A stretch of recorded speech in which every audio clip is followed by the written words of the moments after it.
Welcome to steno dictation. Dictation 5 second बाद शुरू होगा। स्टार्ट। प्रधानमंत्री ने उधमपुर में एक चुनावी सभा को संबोधित करते हुए यह बिल्कुल सही रेखांकित किया कि अब जम्मू कश्मीर में एक ओर जहां सड़क, पुल, अस्पताल, रेल नेटवर्क के साथ उच्च शिक्षा संस्थान बन रहे हैं, वहीं हाल के इतिहास में पहली बार है जब आतंकवाद, पत्थरबाजी, अलगाववाद, सीमा पार से गोलीबारी जैसे विषय चुनावी मुद्दे नहीं हैं। निःसंदेह यह सब जम्मू कश्मीर में एक बड़े और बुनियादी बदलाव का सूचक है। जम्मू कश्मीर में बदलाव के कुछ और स्पष्ट संकेत भी हैं, जैसे रिकॉर्ड संख्या में पर्यटकों का जाना और हाल में गृह मंत्री अमित शाह का यह कहना कि केंद्र सरकार जम्मू कश्मीर से सशस्त्र बल विशेष अधिकार अधिनियम यानी अफस्पा हटाने पर विचार करेगी। उनके अनुसार जम्मू कश्मीर से सेना को हटाकर कानून एवं व्यवस्था को राज्य पुलिस के हवाले करने की तैयारी की जा रही है। जम्मू कश्मीर और विशेष रूप से घाटी में बदलाव का एक प्रमाण यह भी है कि वहां सिनेमा घर खुलने के साथ खेल गतिविधियां जोर पकड़ रही हैं और पूंजी निवेश में वृद्धि भी हो रही है। इसकी भी अनदेखी नहीं की जा सकती कि वहां कुछ अंतर्राष्ट्रीय आयोजन भी हो चुके हैं।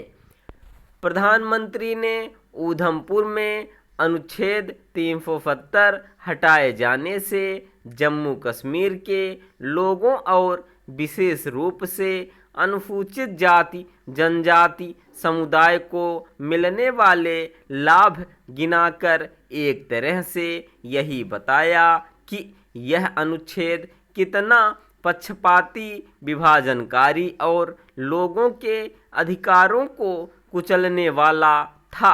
शायद इसी कारण उन्होंने न केवल यह कहा कि उनकी सरकार ने अनुच्छेद 370 की दीवार गिराने के साथ उसका मलबा भी जमीन में गाड़ दिया है, बल्कि यह चुनौती भी दी कि विपक्ष में यह साहस नहीं कि इस अनुच्छेद की वापसी की बात कर सके। प्रधानमंत्री ने एक महत्वपूर्ण घोषणा यह भी की कि वह दिन दूर नहीं जब जम्मू कश्मीर में न केवल विधानसभा चुनाव होंगे बल्कि वह पूर्ण राज्य का दर्जा भी प्राप्त करेगा। सुप्रीम कोर्ट के निर्देश पर जम्मू कश्मीर में इसी वर्ष सितंबर तक विधानसभा चुनाव होने हैं। प्रधानमंत्री के कथन से यह तो स्पष्ट नहीं कि विधानसभा चुनाव होने के साथ ही जम्मू कश्मीर को राज्य का दर्जा मिल जाएगा, लेकिन इतना साफ है कि ऐसा किया जाना मोदी सरकार के एजेंडे में है। जैसे ही यह एजेंडा पूरा होगा, पस्त पड़े अलगाववादी तो कश्मीर के लोगों को बरगलाने का अवसर गंवा ही देंगे।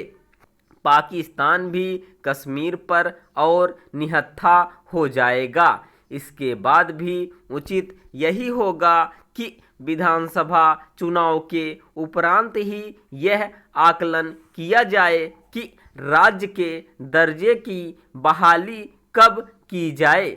यह इसलिए आवश्यक है क्योंकि एक तो आतंकी छिटपुट हमले करते रहते हैं और दूसरे कश्मीरी हिंदू अभी अपने घरों को नहीं लौट सके हैं। जितना ज़रूरी जम्मू कश्मीर में विधानसभा चुनाव कराना और राज्य के दर्जे की बहाली करना है, उतना ही यह भी कि कश्मीरी हिंदू अपने घरों को लौटने के साथ वहां निर्भय होकर रह सकें। स्टॉप।